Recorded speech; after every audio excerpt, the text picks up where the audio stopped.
So I'm going to be placing limit grids in the market. And I'm just going to be very conservative here. There's $800 in the account, so this is a realistic amount of money to some people. And I'm using $280 of margin. Oddly enough, I don't see... Well, okay, my free margin doesn't always update it, apparently. It does it in chunks. And so if you were to buy low on the wicks, on the 4-hour wicks of the CAD, well, you just buy at the round. These are 50 pip grids, so if you put a focused order, now you have to go for the smaller orders like 2 and 3Ks like this, and then place them right there. Right now, it's going to look like one ticket, but that's 1 pip apart. So I know that for the supposed real men that like to trade a 6K, I would put it right on the top of here because you could come flying all the way back and do a retest cycle plunge, right? The retest cycle plunge script. These things happen. Now, they happen this time of day, and you could have never... I just got an email, somebody wants to trade with a day job. Well, you go over here, and you have to tune this to the instrument you're trading. Naturally, right? If you're an active low, you got to transpose. And you have this order, you just put a 3K in down there. It looks like one ticket. And this may be a scalp. It may be designed to, here's a scalp, risk 20 to make 10. And you put it at the very end of the rack. So when the market plunges all the way back, say the thing comes screaming back, right? Now, what would constitute a scream back is right here, right? And structurally speaking, you're like right here, right? You're dropping these, right? It's like this. Okay, walk away. Bye. 8 hours. Just let it go. There's nothing you can do is going to change the way the market is going to react to low price levels. It's going to retrace, right? We all know when it goes low, it's going to come back up, or it's not. So if it doesn't, then you just blew up your account or you just lost some money. $100. Fill in the blank, right? Then, now you're aware of the fact that these structures exist, and the only hindsight is how close are you to the market? And you look at this level, you're going to say, I should be buying at the market. When you look at this level, you're going to say, I don't know what the fuck. Like, this is the Achilles Stokes view, right? So why doesn't he do this? If he doesn't know what's going to happen that day, he just put the orders in, right? I mean, isn't this kind of obvious? Here is a doji, right? Here is a sideways. I'm using RSI 2 period on the bottom. Very sensitive indicator. Very sensitive. So if I fix the scale in here and stretch out the market so I can see just how my orders are not as dense as you think. So where do you think people's stops are? Well, you would buy their stops off them just by coming over here and placing the script right on the supply zone. See right in here. See this wick became a re-wick? That's on the 15-minute, right? Now, if you go to the half-hour structure, you could say, I'm going to capture this plunge area here, right? Because this is obviously the thing, right? Ideally, you're going to press a button that exactly fits what's going on right now. Well, here I'm buying the euro yen, but this here I'm pulling back. I'm going to buy this on limits on the pullback, right? As this comes flying back, here is a bad risk reward ratio right here. I'm going to risk 20 to make 10, but I might make my 10, and that's going to be a 2K. You're risking $4 to make $2 here. $4 to make $2 down here. Do you think that's a good trade? Right. So you have to ask yourself, do you think this is a good trade to buy that deep for that shallow of a bounce? Yes, I think so. Would you buy down? Would you buy a break even, risk 20 to make 20 on a 6K starting, say, not at the other order because you don't want to duplicate anything. Say you put an array right here based on a retest of this whole zone down here. And I would put in maybe one right here. I want to buy this air pocket, right? I want to buy this thing when it comes screaming back. The dollar's going to get smashed. It's Thursday, so you could get a retracement on the half hour. You put your plunge orders in, you walk away. Now, if this is the stock market, the same story, right? Here's the Dow Jones. So some guy emailed me. He wanted to know how to trade the Dow Jones. With limit orders, I would say first go to the line chart. Now, this is just out of the box stuff from MetaTrader, the maligned MT4. It's in an uptrend, right? And so would you have placed orders not knowing anything other than the closing prices, which is a very naked view of the world? It's literally the skeleton structure of the market is the line chart. That is the market. If you consider price over time, and it's the trend. It's the true trend of the market. It's but we have no range, so we can't gauge volatility. The only volatility you can gauge on here is this dramatic surge, right? You would just but this cleans everything up for you, right? So I'd start everything here. I would start everything at this level of view. It's going up. Do I buy? Now, mind you, it is going up, continually going up. If I turned on the, this is the weekly. If I turn on the daily wicks, I've been looking for a stop hunt. I'm looking for, if I turn on candles, I would see wicks. And if I turn on bars, I'm going to see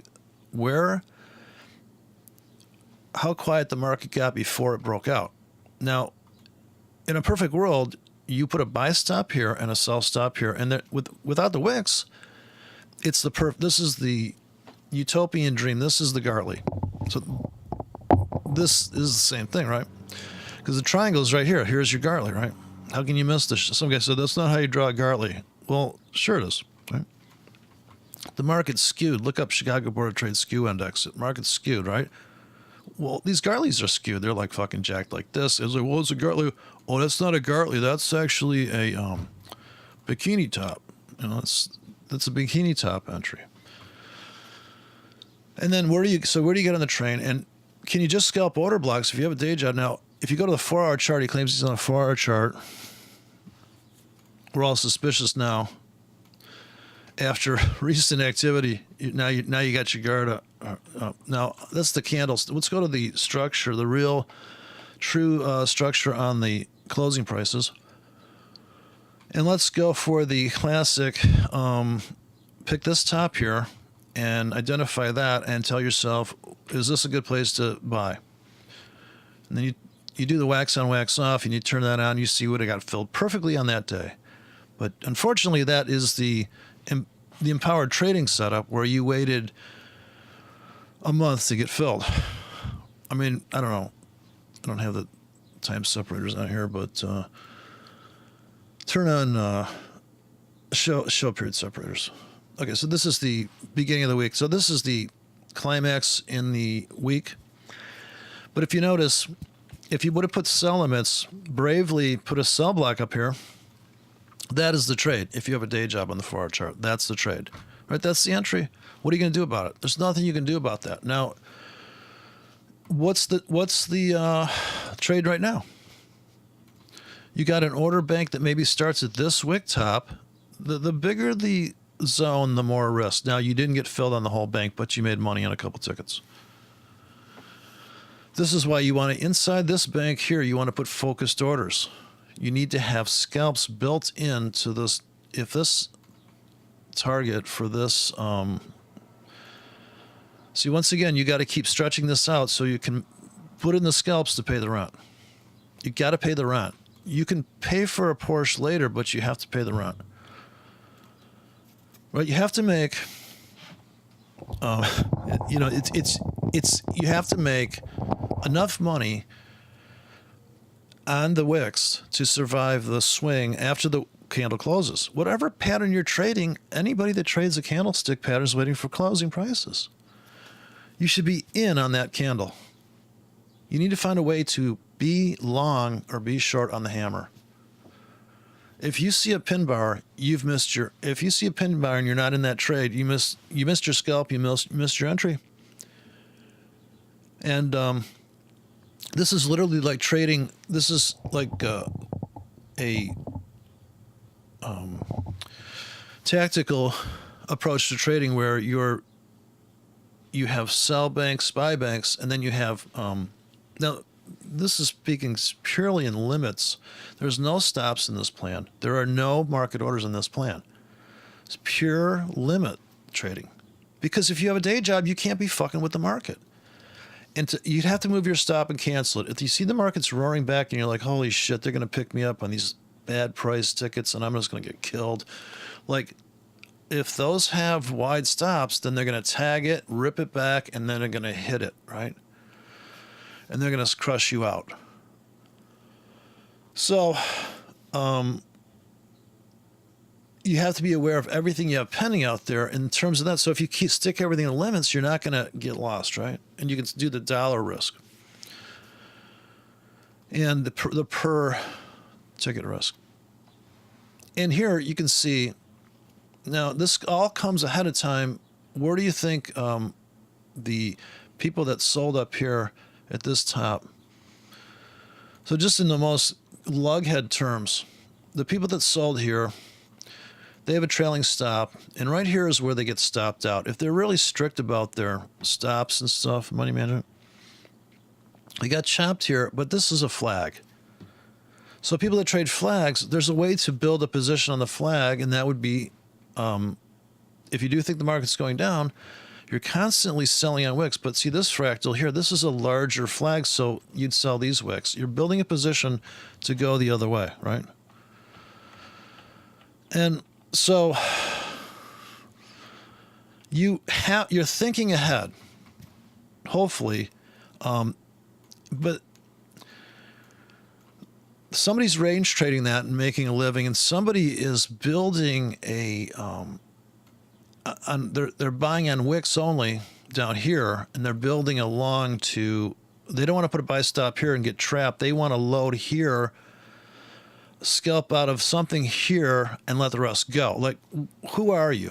Are you the guy that's going to scalp this and that's it? That's a 4-hour scalp, beautiful, right off the top, just shear it off, comes back. But these two dojis, do you have a trade plan that you can afford to build a long or short here, because you know it's dojis inside of a flag, right?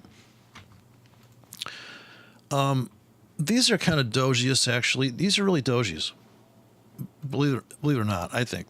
In other words, they're quiet, small bars. I mean, you have a big bull bar, a big bear bar, or you've got something in between, right? You have the hedge point, you have the pivot, you have the, something's going on, the market's not going down, which is this hammer right here, which causes this giant gush. But you have to have your buy stops here, or you load it up on the 1-hour wicks. So this is where the time frame overlay comes in. If you're looking at this pocket here and you see on the half hour, you could be buying every pullback on the half hour, boom, boom, every half hour, boom, buy a chunk, boom. And then the thing finally starts to retrace, right? And so it finally starts to go through that, fall out of this bag of nuts here. And this is where, if you're trying to board the train during this and you're getting your stops wrong, you're getting killed, right? You're getting killed on that. Same thing here, but you're getting killed worser because it's a bigger flag. And this, to me, is the same as anytime the market goes sideways, this is just a doji. And in a larger time frame, this is the wick. Just bring that over to here, and this is the wick, right? So there's nothing really that mysterious about these markets. This is a killer entry. This is right coming into the beginning of the week, and it's still filling this void now. It's still filling, but it's not, here it's satisfied at the last auction place, right? Here, this is going to be a great place to buy for a bounce to here, right? You can see it coming. This was the scalp this morning. Now, if you laid a heavy scalp bank in here that cashed out here, and the other one cashed out here, you're probably out of this trade. You would be out of this trade structurally because you just came back to the floor of that flag for a moment, I think, maybe inside the 1 hour. So if you peek inside the 1 hour, take a look at, you're probably going to have to zoom it out a bit, unfortunately. So I'd zoom it out first and then go to the 1 hour. So that's the 1 hour. Now, that scalp would have been out at this. Now, there's order blocks within order blocks, right? There's pivots. So you can mark the pivots off. This is the trade window. This is a bigger trade window because there's more volatility there. You had a bigger wick down there, so the supply zone's vicious down there, or the demand zone is vicious down there. When they tip the thing over the rails on the 1 hour, now you have a day job, you could still do the 1 hour for a more precise entry. I don't know how many pips that is, but you have to have, say, 20 hand placed orders in there, or you find out a way to do a limit drop that puts in. These are always going to be limits. That's one thing guaranteed about these orders. They always come in as limits. So you could have had just a crazy ass scalp in here, in this area, and maybe you've got your stop start here. So you're risking really about this much, right? And your first target may be the top of this top, last known top, or even this top, right? There's a scalp before you get out of this area, before you leave this zone. You're out of maybe 20% of your position, and then the rest is going to just your targets are spaced like this. So that's why you kind of have to do it by hand, because you have to say, well, I can see an 18 pip bounce here. If I put a buy limit here, I could see it bounce to here. Yeah, that's a good. But you're setting all these little claymore mines, so to speak, and that's what you're doing. And that's the off floor trading. Like, this is like when you're trading at the market, you're kind of in the trading pit, right? You got your ticket ready. You got the guy's badge number. Boom, boom, boom, boom. I mean, that's about as close as it gets to on the floor trading as a hotkey keyboard. And you just hit a button and you just bought something. You hit a button, you sold something. I mean, that's when it's fun. I mean, when the market's on fire, if you're that guy, if you're really a sniper, you should have a hotkey keyboard, right? Because you just be, oh, I just bought like 1K. You can build a position as the market's crashing. It's going down you wait every 15 minutes and you buy one. How much is that? 2K? Now, you're building a swing trade, obviously. And then when it comes to scalp time and you see, this is like, no, we're going to go up now. Like, we're pausing. Something's wrong. Something's up. Now, it could just be a pause, a doji for another down gust. And at this point, maybe you want to have another button you hit that is a buy stop and a sell stop. You go buy stop, sell stop, or you just do a sell stop. Now, if you know that when the market's going down and it pauses, you put in a sell stop and just go with the drama, right? You have buy limits below, so as it's cashing out of that, it's going to start getting involved in buy limits or something, right? And you're watching it happen. If this is presupposes you're watching this happen real time. So now I'm talking about scalping. Okay, so I've shifted gears there. You can't do that if you can't get to your platform. But if you're riding it as you see it pause, or you bracket it on the 4 hour. When you get home, you would bracket that on the 4 hour chart, but you're going to take more risk, right? You would bracket the 4 hour or the 1 hour area, but you'd have to still lay in limits and stops, because in other words, you want to get picked up on it, because if you're not there, that's your confirmation on entry, get in. But that would be like you pulling the trigger at the market, like, oh, confirmation, it's going up, and you're kind of chasing a little bit, but it's not a perfect world, right? You could load the whole thing on limits, because what if they don't retag the bottom? It's kind of like she loves me not, So when you get to the end there, like, what is the final outcome of how many times do they fake people out and attempt a run at a price level? So there's an attempted run for one person, that's a trade. For another person, that is just a scalp, really. And then, so you can see all the players having their way with it. Now, at this time of day, and this is Thursday, and it's coming into Europe, this is kind of like the huge auction, right? The whole week, big high drama spikes. If you have your order banks in there, you're just like, oh yeah, I would say hand place as many as you can. The smaller, the better. Think about everything you place, Or if you have enough money in the account, you would just hit a button. You would just, like, whatever you used to doing, you would just automate that to one key where you hit a button and it literally lays in a sheet of orders, say 23 pips apart each ticket. And you look at the chart and you see, that is so deep and ridiculous, but you know what? Those last for 12 hours, and it's just something so that every 4 hours that goes by, if the market's still tanking, you could just hit that one button. And it's designed to do that. Or you can come over here and hand drop the stuff. It's probably better to hand drop that. I would leave this keyboard for a scalping keyboard. I would leave my hotkeys on buy at the market, sell at the market mode, and hand drop limits. So don't trade at stops. Ultimately, you can be there all day to trade at the market because you can have your finger on the trigger and you know exactly what the ratio is on that one button. That's if you're serious about scalping, right? Because you want to scalp 100K but not on one button. So you buy a little bit, buy. Now you're in a 5K. 5K with a specific stop or a Pacific stop, a 5-pip stop on that one button. But you just hit that button 3 times. That's only two. You'd be down $2 if you fuck up that trade. So you get your keyboard organized. And of course, if you have just a buy at the market, sell at the market button, you kind of should have something like that so that you can, on a demo, you can just, say you're walking by your play. I'm assuming that if you came home and you saw the market was plunging like a whore and you're like, God, if I could just get in, if you got to get the ticket out, we just hit a button. You buy at the market with a wide stop. Now, this would be your swing trade news script, right? Because the news is going to come out and the market's going to go spastic, right? And if you know that this button has a 50-pip stop and it's a 1K, you'd be like, bam, they slam it down, you buy one. Wait, don't touch it. Wait for it to go below where you just bought it. Another 20 pips smash down, bam. You could be in a 3K. Make yourself a tidy $20, in one day trading.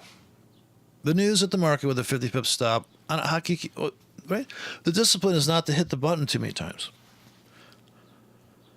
But if it's going down and you've got a 50-pip button and a 100-pip stop and they're 1Ks, this guy was buying $1 million positions without a stop and scalping. And I thought, geez, could you hit that button 1 million times? I mean, not 1 million times, sorry. 10,000 button. I mean, talking about 1,000. Some brokers have a ticket limit, for God's sakes, right? But if you're really a sniper, you should be able to, or if you're really a hunter, you should be able to have a kind of a quiet, like if you're bow hunting, the trick there is that you're quiet and you don't have all this metal clashing around, and you can just, I guess it's more of a high art of how to launch this thing. But that's really what it is to scalp. It's like bow hunting. I mean, it's like bow archery, because you're really having to, like, the market's pulling back, but you have to know when the market's about to let go, you kind of want to get in just at that pullback. The pullback's just about done, and then, but if you over anticipate it, you would get into earlier, or you would, if you're over anticipating, you're getting too early, then you don't trade at the market so much, a little bit for your ego and your fear of missing out, but then the rest of it is limits, right? The rest of it is buy limits. Hand placed ideally, so if your right hand's on the mouse, this is just how I'm doing it. So like I said, don't try this at home, but my right hand's on the mouse and I'm going to drop one of these guys. And at the same time, if I have my left hand is like, oh, it's going up, boom, boom, just nail it and scalp that bitch with that one key that you wrote that does that. So you're living in two worlds, right? But you have to somehow pay the rent on this shit. I mean, you can't, sometimes you're never going to, like, you put an order bank in there and think, just put it too far away, Too far away, no fills. You didn't lose any money that week, but you were ridiculous with your orders, right? So that's another thing. You have to realize that your orders are ridiculous, and you gotta hustle and trade at the market. You have to babysit the market. When the news comes out, you have to have your 50 pip stop hotkey good to go. You can't overuse it, right? You can't abuse it because you would just blow up the account.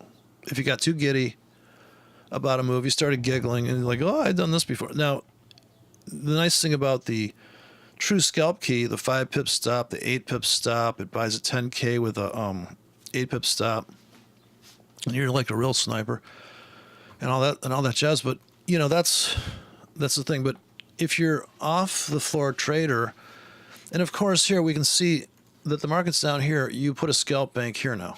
So it's always back and forth, back and forth. You're always looking for the next zone, and every zone's acceptable. Now, you can put an order bank down there and not get filled. You didn't lose anything but the effort to put the order bank in. So you'd have to gauge how much effort was that to do that drag and drop. A lot better than being a longshoreman or a real babysitter with a kid that's spitting up. So babysitting the market's very, kind of low saliva task. Not a lot of organic fallout there, but so this is, and you can put on music and whatever you do. Bill Williams puts on music. He trades standing up actually. Bill Williams. It's like, but I'm afraid I'd kill myself like Hemingway if I stood up and traded. But it's like. That was just too much fun. Especially, it's kind of like there's a song by Joni Mitchell where they put their money on the railroad tracks, and the train goes by, and they say, "Hey, look, my lucky prize." And her and her girlfriend were putting coins on the railroad tracks, and excited about the come back to see after the train came by, see what the how it mashed it up. And that's when you put these limit grids in. It's kind of fun to come back and see, well, did it fill or not? Like, did I make did I realize there was a wick? Could I see the previous wick and just put my orders from the body to the wick is your supply zone, and you just put the orders in and walk away, right? Or monitor it from your cell phone, but don't touch the trade, right? Let that thing go. Plan your trade your plan. You start to intervene, pull stops, and you're gonna fuck it all up, right? At least you're gonna. That's not how you would configure a building you were building, right? So you wouldn't want to build a building like that. Even if the inspector said, "Hey, it's good to go," like how many things are being inspected, and they got all these people that's their whole gig is inspecting stuff. I had a friend that owned a coffee shop, and the inspector would come in, and he had these weird rules, and I'm thinking, God, where did he get this rule list? Like, does he know that the people that are walking through this place haven't taken a shower in like a couple? I mean, how does he? I don't get this thing. I guess they try to do the best they can, right? But what if you owned a coffee shop and you were just a miserable, flea-infested human being with teeth rotting out and smelling like so here comes the building inspector. Here comes the health department guy. I wonder if he's going to call you out and say, dude, you are a biohazard. You need to write you up for showing up dirty. That would be interesting. I wonder if that's where the laws are at. I haven't paid attention lately, but I can only imagine, right? And so that's where we're going. That's how you end up eventually. I'll sanitize, like that movie Andromeda Strain. When you take off all your hair, or what have those movies where they clean you up, they zap you down to nothing. So Dow Jones, you would maybe be out of this trade right now based if you were strictly going to put that order in for here. Now, you could size that order any way you want, but you got to take something off. In fact, you'd have to design this thing so that you're out of, I'd say you're out of it by, like here, you are out of, if you bought here, you need to be out of like maybe half of it by here. And maybe the rest of it's drifting, and you see it on your cell phone, and maybe you realize, you know what, we're never going to make it to here. This would be the ultimate target, right? The last known floor. So you got to be able to see tops become bottoms, the ceilings become floors, but then this is distribution considered to be. This is what I talk about. The stock market's been in a serious bullish mode, and now it's finally taken a breath. Finally. And thank God, right? Here's the daily view with those 4-hour zones. So like I say, there's a doji living inside. We know that there's a flag on the small body. We know there's a doji living here on that day. He lives right here on that. And that just so happens to be the same place you would put the buy limits after this big down. And so when I say buying new lows from the previous day, this is what I'm talking about. This is like lowest risk. If you put in a low risk, high reward ratio right at this point, you can only imagine, right? You're buying the previous wick, right? Everything below, you have pending sitting in here. But this is once in a. So the guy that wrote me says, I'm running a 5-period or a 3-period high and low moving average to define the trend. You could never trade that. A robot could trade that. I'd let a robot trade that. But you would never make enough money. You would never be worth your while to look at the 4-hour trend on the, because a moving average of highs and lows, an envelope like that, is just going to get crushed. It's just going to get crushed. I mean, it's really about figuring out how much you get a risk per day and sticking to that risk level. You can trade like 10 positions a day, hand drop each one until there's enough money in the account, and then you can trade like a pig and just lay in, hand place big limit grids that cover, have a serious coverage to them. Big coverage zones, you know. Other than that, you kind of, you just have to wait for the market to come to your limits, unfortunately. Now, it's if you're at work, see, that's not really, if you're not looking at the screen, if you are looking at the screen, you need a scalp. I think if you're sitting in front of a computer and you're not trading, then what's the point, right? When the market's I write scripts on the weekend, but I don't usually write scripts unless it's Asia session and the market's dead. I'm not going to write a script when the market's screaming. And this is when I realized I got to write a script for that, because I think I could do this trade now. So as you decide that you want to be a scalper and you want to make half your money from scalping and half your money from swing trading, you have to get the scalping is kind of fun because the market's open and you're going to find out if you're right or wrong very quickly. And if you set your targets to be right for only 8 pips, you're going to find it more exciting to trade, right? Because you can hit a button like 1, 2, 1, 2, 1, 2, like a true war, right? Like a real gun going off. And so you have a machine gun, but it's on single fire, so you don't unload the thing. It's a machine gun, but you're just punching out one bullet at a time. You're treating it as a normal gun, but you're relying on the extra ammo that a machine gun can. It's like a Gatling gun, one shot at a time. Or you're wearing the Mexican crisscross bullet belts. I always thought that was, wow. I mean, no wonder it's tough down in Mexico. I mean, that's the attire down there is the crisscross bullets across your chest. Like, bring it. I'm ready. Popping those things out of there. What's that like? It doesn't look very convenient. I guess you lay that into the Gatler, and it starts to gattle, and you get that. But that's what scalping to me is, sitting there and just looking at that tick chart, like, boom, building a position on the tick chart, and then dumping it. And say, okay. Or the thing's already cashing out because you have a super tight, but then you say, I want to ride a little bit longer. Let me write one more key that goes for a 12 pip winner. And at that point, you've already got your hand on a single drop and you're putting a buy limit, one single buy limit, maybe below. You're throwing in swing trades with your right hand, and your left hand is scalping. And your right hand reaches up to cash out of the scalps, maybe close all open pendings. Close all profits, right? Because you see the move's over. I mean, you really loaded up. Market's coming down. You're in like 100K because you just kept hitting the button. I could hit a button 100 times. I could hit it 50 times. I could buy at them. I could buy 2Ks each button push. That's as far as I was go to 2K. But why do that if the market's coming down and you know what a sell-off looks like, and you build into it? Start off with you start off with one button press and wait. This is going to be the hardest part. Wait, right? Wait for the next price pulse.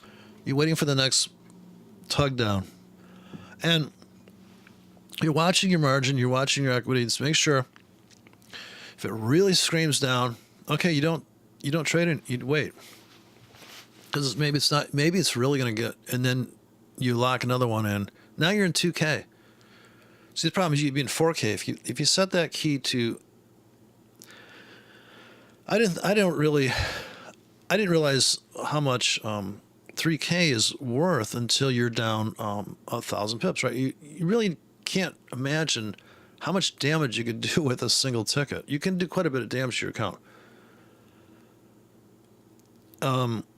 If you don't have them off. So for somebody that has a lot of money in their account, about 1K with 100 pip stop, so you're risking $10, right? You're like, oh, $10. Now the news is out, and you're risking 10 to make 20, and you hit that key 3 times. You just made, when it retraces, you just made $60. You risk 30 to make 60. You have 100 pips stop, and it tells me what kind of trader you are. If you trade the news and you got a market order, 1K. I mean, you got $10. You want to, like, people are spending $10 on fucking dinner. I mean, lunch is like $10. It's ridiculous. So, but yeah, you gotta do the math there and know your own self, right? You could do the same thing with a single drop. You could put a 50 pip stop, put 3 orders in the market, just to see what it feels like, just to see if you can handle that kind of drudgery. Putting single drops in on structures. So structure traded always. Moving averages, no. If you want a moving average, just go like this. Here's a moving average. Problem solved. See, problem solved. People, this you got to think simple. This is the Western view. Candles, Western. And just the skeleton, the raw skeleton of the market, the true structure, the real structure of the market. Double top down here. Put buy limits there. We could retest there next week, right? But you're not going to get filled this week. You're not going to get filled today in that order. In the 4-hour chart, you got buy limits down here again, right? If we've been there, now you got to turn on the bars. Yeah, we've been there. That's why you had to scalp out, because we're probably going to go right through the floor now, right? Probably going to go right through all this stuff, and then you have that big scalp you get in, right? I'm thinking that's the way to trade that, right? All next week, right? You're just buying on, because once we trip this wire here, as soon as we just nicked that. So that could have been your first scalp is off of that ledge, the stop hunt, because there's stops right there, right? This is where people put their stops. So you scalped off that, but now maybe that's a real breakout. Maybe we're going to crush down. So I would say, here's closing prices on these hash marks. You have a buy limit here, and you have a buy limit here where the next stop hunt is, and then you have a buy limit where the next stop hunt is, and you have one down here, and that's it. And you have to walk away. You have to deal with that. There's no fucking way you could trade this with a 5-period moving average. You don't need it. It's like saying, do I need curb feelers on my car? I guess. Maybe some chrome belt buckles on the back of your Lincoln to go with that. Sure, you can have everything all blinged out. You can have your trade desk all like, you can have your Lucky Charms on your trade desk. Whatever safe space you need to create. But the rest of it's just going to be like, yeah, just put an order bank in there, just hope for the best. I don't think these guys will drop in here. See, these will not drop because they're not, you'd have to rewrite them for that. You have to rewrite them so they do that maneuver. But so I only have the currency running here, but you can only imagine it's going to be. So here's the trade on the pullback here. So if we had buy limits here, our cash outs there, right there. See how that you're just trying to make 18 pips on this trade here. And that's almost undoable. So the worst in break-even orders are the scalps in a way, because a lot of people scalp without a stop. So you're kind of taking that approach here. Now, if I put this up here, the last known, now this is a scalp off the top there. Here's risk 20 to make, there's a 2K.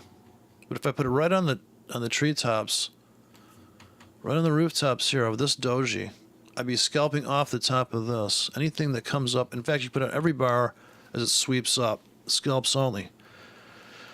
Now, if there's tight stops on there and it takes that out like a zipper, it's not going to affect your equity. If you're already long into that, then it's going to make it real nice, right? Because you'll have a nice... So can you see where you had a serious buy bank here? It was on this monster pivot here on the 15, right? Should be painfully obvious, like it should be a stick in the eye. That this is the pivot, right? We have a bottom here. Anything from here, right? This is the spills out. They stop hunt. Mini auction comes back up into fair value. Another auction comes in. Now we come back and have a structure top becomes a bottom. On the 15, you've got to be there for it or you don't. If you don't, you're going to put about 300K right here, starting in single orders all the way down to here. But you only got filled on 150K. That's how you got to trade. There's enough money in the account to fill that order bank, but you don't fill it all, is what I'm trying to say to the guy that blew up his account. You have to plan everything. You have to look at the terrain. Look where you're at. Would you place, if you're going to risk, you can afford this much risk, but you only get filled on this portion. And how much risk can you afford up in, say, this area? If you go up here tomorrow or tonight or today, can you afford that trade up there? That's another question, right? So can you afford the trade? So it would look like this up here, this 12 pip stop, and you can start putting orders and you can block off the area and put the scalp banks up there. Like this is scalp bank. Here's risk 20 to make 10 right off the ceiling there.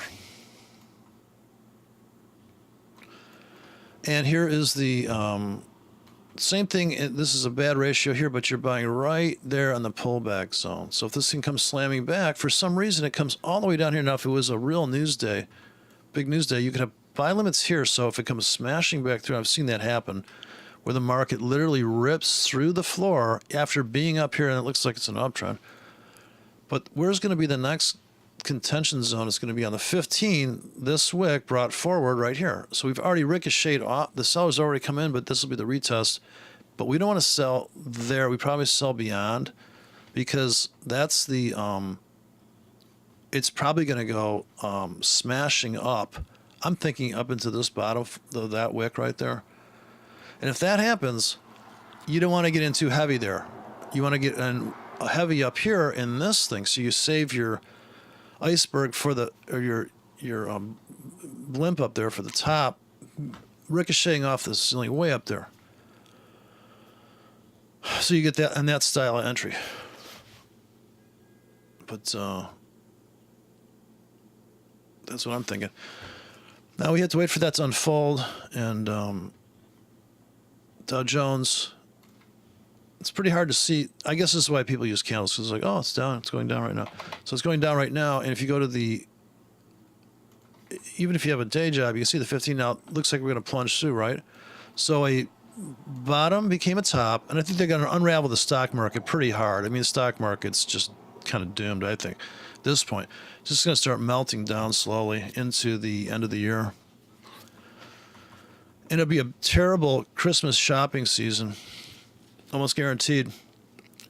And that'll be what people will blame it on.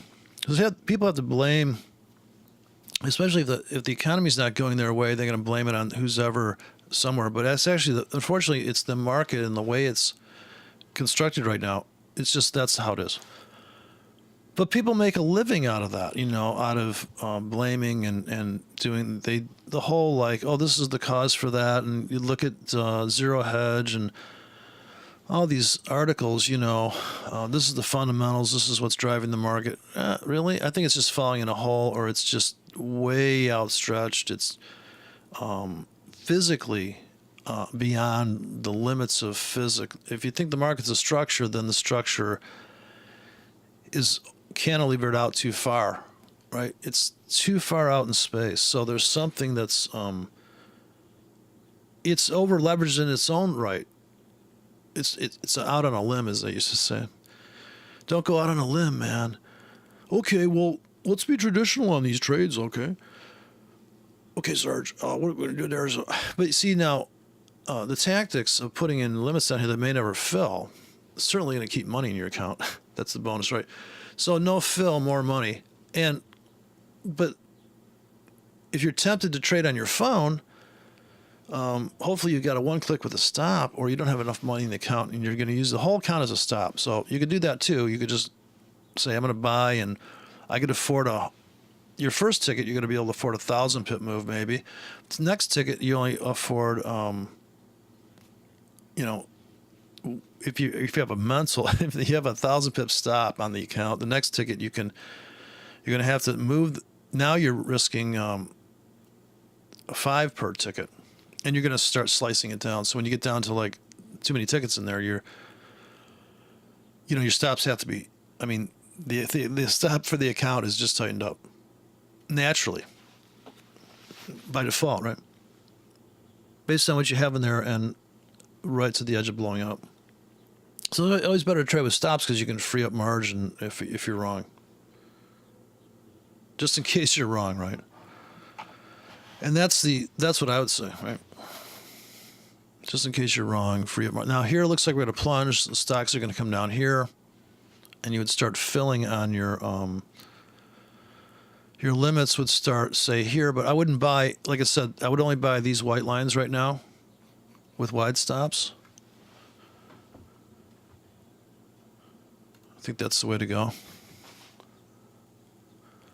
Because I think they're going to smash this thing in like 10 minutes or straight down. Shebang. They're just going to crush it.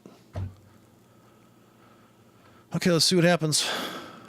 This is the infamous top of the hour. And this was the 5-minute chart on the Dow Jones. Here's the 15. So we have a doji here. Are we going to fall into the hole? That's the question. Or is this support? So this is the old fake out or breakout question. And our limits start at this white line. We're looking to trip this wire here. Now, you could have a sell stop there into a buy limit, but then everything gets really complicated really quickly. I would say I'd pick like a kind of a... If you're going to buy a retracement thing, you would gear everything towards a retracement strategy. You wouldn't start buying until you hit down here in the Dow. So if that comes smashing back, and depending on what happens there, and you have the rest of the day and tomorrow to cut down into that price. We're pulling away from the abyss here. Another place to put a sell limit would be right at this body of this doji. Right here, right? Tags that. Maybe there's a stop here. That's just one ticket, though. So you need so many tickets running to survive. You have a buy limit down here. You got a sell limit up here with a stop here. Maybe you have sell limits at the top of this wick, at the top of this wick. See, it gets people like, well, how would you do all that? You don't have a choice, really. If you own a restaurant, this is table 1, table 2, table 3. You have a waitress that waits on these tables. It's just trading is like a business. It's a real business. The waitresses aren't that hot in this example, though. It's just a line, a boring old line. Now, I do think they're going to probably go into the abyss, though. So maybe you're selling on this. You wait 5 minutes, you hit the sell at the market. Wait 5 minutes. If you don't get filled in this pending, here's another thing. If you don't get filled in the pending, sell at the market. You got a pending sell limit right here. If in 5 minutes they do not tag that, sell at the market. and maybe sell at the market if they do tag it, because you have free margin available. You are up on some other trade and you have free margin to use on this one. So that's the other thing to consider. And of course, I would, in 1 minute, you're going to have your finger on the sell button and you're literally just going to nail that. Like a disciplined trader, you just sell it because it's up. This is the upbeat. It's upbeat sell. And how tight a stop is on that? Is that going to be a scalp one or is that going to be the swing trade? Another decision issue. And maybe you'll never even get to, I wouldn't sell unless it was kind of screaming up. Now we have to wait for this limit. If the limit doesn't fill and you got 1 minute left, if that limit doesn't fill, I would sell at the market. So waiting for fill on that. And you could come back to the trade and chart in 5 minutes, come back, have our, put on that, if you don't get fill on limit. Still got your plunge bank below, and if you buy now, you also get, so if you sell now, you would, maybe you have a limit at the floor of these 2 wicks right now. Maybe you are getting filled. How aggressive are you getting in? Now, if you have 2K here and it's just sold one at the market, you just sold one at the market because the last 5 minutes was up. It's as simple as that. Now they're coming. Now, do you delete these limits? If your limit for trading is 2 tickets per day, then you would delete this limit or move it up to here now. So you're short at the market and you have 2 limits pending. So you're scaling in your risk now, right? And you're so maybe you're only short on this ticket, right? If you never hit that, you're kind of like, should have sold more. Now, the discipline is not to sell until it's up again. You have to sit. You have to, what do they say? Come with the person you brought. Dance with the partner you brought, or something like that. And so you're just, you have a lot of exposure. Maybe you're going to put your take profit deeper on that. And now maybe you are going to put in, if your limit is so many tickets per day, maybe you have a buy limit here now. You can afford to put one in. So you're short on that. You're up on that hedge. You can build the hedge as it comes down in. You're going to build the hedge just by your order placements of the opposite trade. And of course you wait. All right, you wait. So come back here. So we're falling into the abyss, and we sold at the market there. We never got a fill on the limit. And we're going to start buying at these white lines. So we dipped into the pool and we made a hammer underneath, a 5-minute hammer inside the, down here. We're still short. We could have gotten out. We could have exited on the wicks and gone the other way. Or we're going to hold our short and we're going to buy back here maybe. Maybe our target's going to be here, and then we go in, go flat, and then put on a reverse order on the deeper ticket. So how do you space this? How do you layer it in? And how do you shade the market with all your tickets is really going to be the art of order placement. And thinking ahead, if you are committed to buy this whole area, not overpacking this with tickets, right? That's the secret, is not to overpack the car or anything. The suitcase, it's going to burst open at the airport, and people are going to be like, "What are you doing? Like, why all the weird stuff in your bag?" So possibly trapping here. Nice, cash out maybe. So as time's ticking by, and this is of course one ticket. Now you have to imagine that you have a bank of tickets up there at 10K, different tickets spread out with different take profits, hand placed. So if you're going to trade very small, you're going to hand place all those up there, and maybe you're out of 3 tickets that you sold at the market. Punch the button at the market, but it's not a 3K. It's 3 separate tickets with separate stops and separate take profits. But it's on one button. So that's the way you would execute that, so that you could scale out, have a soft stop and a soft target. Or you just trade really big and you just try to nail it, but it's probably better to have the built in how you're going to get out of that thing. The whole trade plan is built into one button. Maybe it sells at 10K. If your broker's fast enough, you can, or you just have 10 separate market orders in front of you that you go click, click, click. So you have the shallow, the wide, and the whole spectrum right in front of you, ready to go. There's a lot of ifs, but if you held on this trade, it's making new lows, and it hasn't hit your entry yet, so maybe, or your exit down here. Still going down. By the bottom of the hour, we could just be smashed right through the floor. Okay, the other thing is, can you handle this kind of drift down stuff? But it is falling into the abyss, and it's making new lows, and it's going through the, it's making, it just took out the low of the whatever back here.